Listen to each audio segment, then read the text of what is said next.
नमस्कार। आज चाहिँ मृत्यु शीर्षकमा एउटा कविता वाचन गर्न गइरहेको छु। कृपया पुरा सुन्नुहोला है।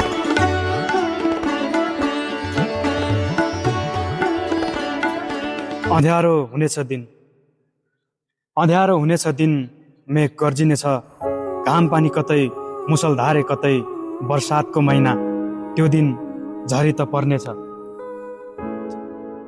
मन जोर जोरसँग फुट्न खोज्छ, मन जोर जोरसँग फुट्न खोज्छ, तर सक्दैन। मूल फुट्न त चट्याङ पर्नै पर्छ। एक दिन आँखाको पानी सुक्नेछ, एक दिन आँखाको पानी सुक्नेछ, एक दिन बेजोड झरी पर्नेछ। हो, त्यही दिन कतै ठुलो चट्याङ पर्नेछ। झिलिक्क बलेको बिजुलीले मेरो आत्मा हरण गर्नेछ, पार्थिव शरीर भर्लक्क ढल्नेछ। न कुनै पीडा, न कुनै कमजोरी, न त जिउँदो छँदा झैँ छटपटी। वाह क्या मृत्यु, म त चट्याङ लागेरै मर्छु। आज अन्तर्मनले यही भन्यो।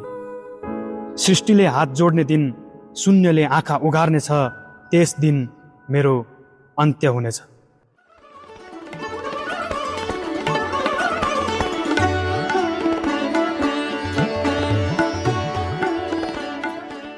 यो आजको कविता मित्र निर्मल भण्डारीले लेखेर पठाउनु भएको हो।